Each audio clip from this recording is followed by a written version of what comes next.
Hey, deep divers. Ready to dive into another company? Always. All right, today we're looking at PDD Holdings, the company behind Pinduoduo and Temu. Seems interesting. Yeah, and we've got their 2023 annual report to help us out. Wow, there's a lot here. It's like e-commerce 101, but in the real world, agriculture, China, global strategies. It is a pretty global company, and their structure reflects that, not your typical setup. Yeah, especially how they operate in mainland China, right?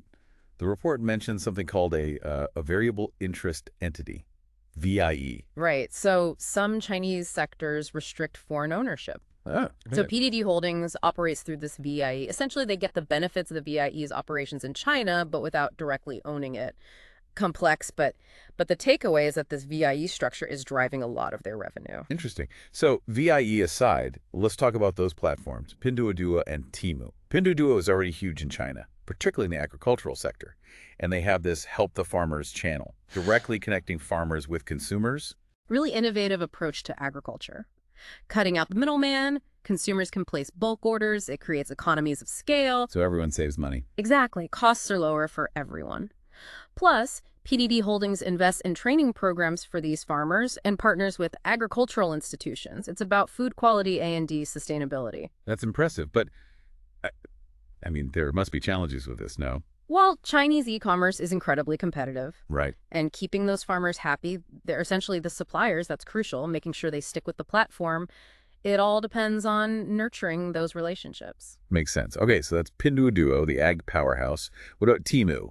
They're the newer platform, right? Yeah. Aiming to be a global leader with their affordable products. And their growth age has been remarkable. They've quickly built this global network of merchants and fulfillment partners, essential for getting products to consumers worldwide. Makes sense. And their focus on value-added services for the merchants' logistics, marketing support that's a smart move to attract sellers and keep them on board. It sounds like they're all in on this global expansion, but that's got to be risky, right? Oh, definitely. Entering markets where they might lack experience. So understanding each region's nuances, the cultural stuff, consumer preferences, that's key. Yeah, what works in one place might totally flop somewhere else. Exactly. Okay, let's shift gears and talk money.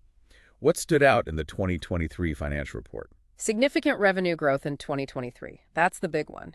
If we look at their income statement, a lot of this growth is from increased revenue on online marketing services and transaction fees. More buying and selling means more money for them. Logical. But growth often means growing pains, right? Did their expenses go up too? Absolutely. Costs of revenue went up. Things like fulfillment fees, payment processing, customer support, all essential as they scale up. And they've invested heavily in getting new users, keeping the current ones engaged. Yeah. So big jump in sales and marketing expenses there. So revenue's soaring, big QT. They're spending a lot to fuel that growth. Important context for understanding their profitability. What about their balance sheet overall financial health? It shows increased assets and liabilities, pretty typical for a growing company. One thing that jumps out, though, is the amount of restricted net assets held by that VIE in China. Right, tied back to those regulations we talked about. Exactly. Okay, so that VIE adds a layer of complexity. What about the cash flow statement? They're generating good cash flow from operations, always a good sign. But they are putting a lot of that cash back into the business, short-term and long-term growth initiatives. Playing the long game. Expansion over immediate profit. Now, free cash flow.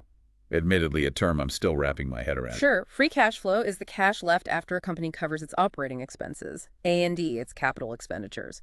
Think of it like your own finances. What's left after bills? Essentials. So what they have to reinvest or pay dividends to shareholders or buy back their own shares with. Exactly. So are they sharing the wealth? Any dividends or buybacks? Right now, PDD Holdings is all about reinvesting for growth. So no dividends yet. However, they did have a significant share buyback program in 2023. Used a lot of cash to repurchase their own shares. Remind me, why do companies buy back shares? Imagine a cake. You take away slices, the remaining slices get bigger, right? Buybacks work similarly. Reduce the number of shares, each remaining share represents more ownership potential for increased value. Okay, I get it. So no dividends, but they are buying back shares, which could benefit shareholders down the line. Brings us to the big question. What does the future hold for PDD Holdings? Well, it's not all smooth sailing. Competition is fierce. Data security is a huge concern these days. And regulations, especially in China, they're constantly changing. Gotta stay agile to handle those obstacles. So some potential storm clouds. But let's end on a positive note. What opportunities are out there? Oh, tons. Temu's global expansion is just beginning. Massive potential there.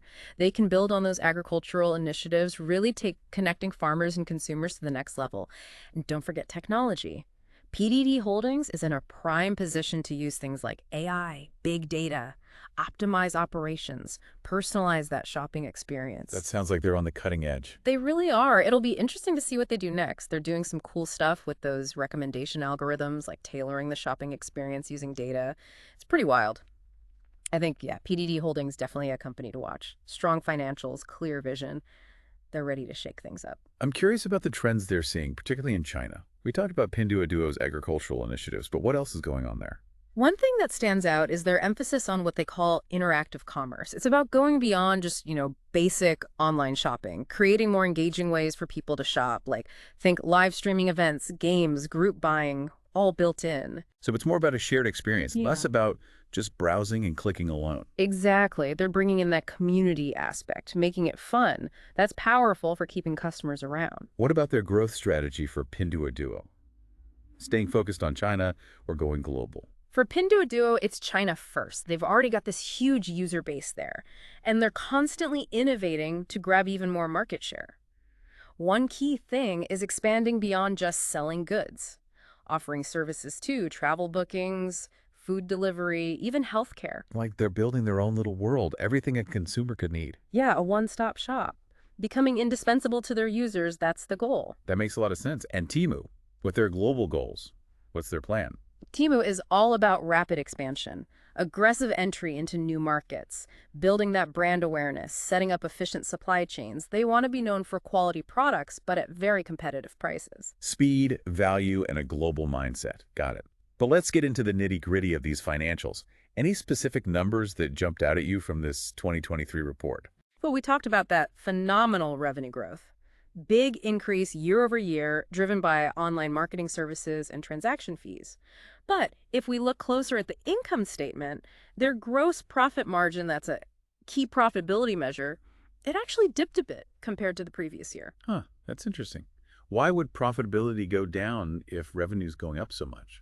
It's mainly those increased costs associated with their global expansion. Temu, especially. Building the infrastructure, the logistics networks, marketing in new places, it all takes serious money. Plus, the competition in those new markets is intense, and that can squeeze those margins. It's that classic trade-off. Growth versus profitability. Spend now to grow, hoping the revenue catches up and leads to bigger profits later. Exactly. And that's pretty common for companies at their stage. If they execute those expansion plans well, get that big scale, the investments should pay off. Right, so the income statement gives us the revenue and profit picture. What about the balance sheet? Overall, it shows a pretty healthy financial position. They've got a good chunk of cash on hand, giving them flexibility to invest in those growth opportunities. The assets are growing faster than their liabilities, which is good, and their debt, manageable. So no red flags there. Yeah. But you mentioned those restricted net assets, the ones held by the VIE in China. Something to keep an eye on? Yeah, things look good now, but those assets could be affected by regulatory changes in China. Definitely a factor to watch. Okay, let's move on to the cash flow statement. What's the cash situation like at PDD Holdings? They're generating strong cash flow from operations. Like we said before, that's vital. And they're using that cash wisely, funding expansion, investing in R&D, and those share buybacks we talked about. So strategically using that cash to fuel growth and potentially boost shareholder value. Speaking of shareholder value, we've covered dividends and buybacks. Any other strategies they're using? Their main focus for creating shareholder value right now is growth. Expanding that market share, new markets, building a global e-commerce empire, that's the goal. Their thinking is, if they can achieve that, their share price will skyrocket. It all hinges on maintaining this growth, though, right? Absolutely. And that's where those risks and challenges we discussed come in. Competition, regulations, data security, any of those could throw a wrench in their plans. A real balancing act, then. Aggressive to seize opportunities, but also cautious, adaptable to manage those risks. Exactly. Now, let's get specific. We've talked in general terms, but what about some actual numbers? What key metrics stand out to you? Yeah, let's crunch some numbers. What jumps out at you? Okay, starting with that income statement. Their 2023 revenue was massive, 113,113,671,000 renminbi. That's roughly, let me see, about 15,931,727,000 US dollars. A huge leap from their 2022 revenue. Wow, that's some serious growth. What about their bottom line net income for the year? Net income for 2023 came in at 60,026,544,000 renminbi.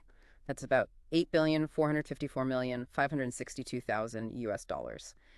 Clearly profitable, but like we said, those profit margins are feeling the pressure from expansion costs. So making money, but also investing a lot to keep growing. All right, balance sheet time. How much cash are we talking about? As of December 31st, 2023, they had 121,779,905,000 renminbi in cash and cash equivalents. That's roughly 17,152,341,000 US dollars. That's a lot of cash. What about their debt, though? Are they borrowing a lot to fund this growth? Total debt as of December 31st, 2023 was 8,968,817,000 renminbi, about 1,263,231,000 US dollars, which means their debt to equity ratio is pretty low. They're not relying heavily on borrowed money. So financially pretty solid. But numbers only tell part of the story, right? What about those intangible assets, things like brand recognition, customer loyalty, intellectual property, all that good stuff? You're right, those can be incredibly valuable. And PDD Holdings has put a lot of work into building those strong brands and that customer loyalty. Pinduoduo is already a household name in China, and Temu is quickly gaining traction globally. Plus, they're developing some seriously advanced tech and data analytics capabilities, which are crucial in today's digital world. Building a foundation for long-term success. Investing in both tangible and intangible assets, all while keeping those financials in check. Exactly, striking that balance between growth and careful financial management. Let's talk more about their plans for those shareholders creating value. We covered dividends and buybacks. What else are they doing? Innovation is key. They're always testing new features, services, business models, exploring social commerce, using those social networks to drive sales, and investing heavily in AI and machine learning to personalize the shopping experience and make their operations more efficient. So they're not just sitting back, happy with where they are, actively looking for ways to stay ahead, disrupt the industry. Right, and they're expanding that ecosystem we talked about, offering a broader range of services, creating a more engaging platform, Right. keeping users spending more time and money within their world. Smart strategy. But like with any company, especially one growing this fast, there are always going to be bumps in the road. What potential roadblocks do you see? Competition is always a factor, especially in e-commerce. They're up against some giants, both in China and globally. To stay competitive, they've got to constantly innovate, adapt to those ever-changing consumer tastes. It's a high-stakes game. Can't afford to slow down. What other challenges do they face? Regulatory uncertainty, particularly in China. The government's been tightening regulations on internet companies, and there's always the risk of new rules popping up that could impact their business. And we can't forget data security. With so much personal information on their platforms, they're a huge target. Oh, absolutely. Data breaches are a nightmare: reputational damage, lost trust, legal and financial consequences. They need to be super careful about cybersecurity, have those strong systems in place to protect that sensitive user data. So much to think about. Innovation, regulations, data security, all while maintaining this incredible growth trajectory. A lot to juggle. It is, but looking at their financials, their strategic moves, they seem to be handling it well. Okay, so we've looked at their opportunities, challenges, their financials, and how they create value for shareholders. What's your overall assessment of PDD Holdings?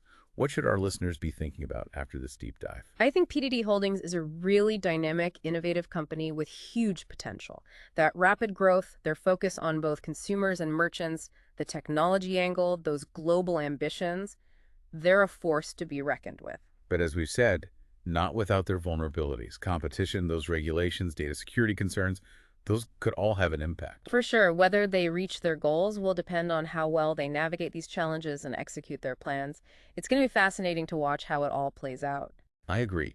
This is a company that's pushing boundaries, changing the way we think about e-commerce, blending innovation with that social element, connecting people and products in these new, exciting ways. It'll be interesting to see what their story looks like in the years to come. Yeah, it's a remarkable story, and it feels like we're just seeing the beginning. But before we wrap up, I'm curious about those share buybacks. How much did they actually spend on them in 2023? Their annual report says they used, let me check, about 10 billion US dollars to buy back shares over the year. Wow, that's a big chunk of change. It really shows they believe in where they're headed. Definitely. A strong signal that they think the market is undervaluing their shares right now.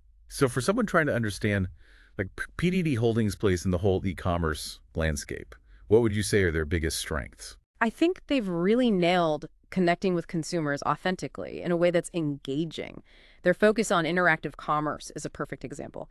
And they're amazing at using technology to personalize that shopping experience, streamline their operations. Plus, let's not forget, their roots are deep in the Chinese market that gives them a huge advantage there. But they're not just a Chinese company anymore, right? Temu is taking them global. Exactly. And their early success with Temu shows they could become a major global player. Quality products at good prices, expanding fast into new markets. Sounds like they've found the sweet spot. But, as we've talked about, this industry is tough, Oh, right? yeah. Keeping up this level of growth, not easy. They'll need to keep innovating, stay ahead of the competition, figure out those complex regulations, and make sure their users' data is safe. All while staying true to their values, keeping that strong culture. A lot to handle. Yeah. But from what we've seen, it seems like they're up for the challenge. They get the challenges and the opportunities, and they're taking a strategic approach. I agree. They're willing to take risks, but they're also smart about it. I'm really curious to see where they are in 5, 10 years. Me too. Well, that wraps up our deep dive into PDD Holdings. What stood out to you the most from all of this? It's that balance they strike. Innovation, but paired with a really deep understanding of what their customers need. Yeah. They're not just throwing tech around to see what happens. They're using it to make the shopping experience better, to build strong relationships with both the consumers and the merchants. I think that's a great point. PDD Holdings is pushing the boundaries of what e-commerce can be, connecting people and products in these new ways, and doing it all with a focus on value, on community, on innovation. Yeah, they're one to watch for sure. Thanks for joining us on this deep dive, everyone. Until next time.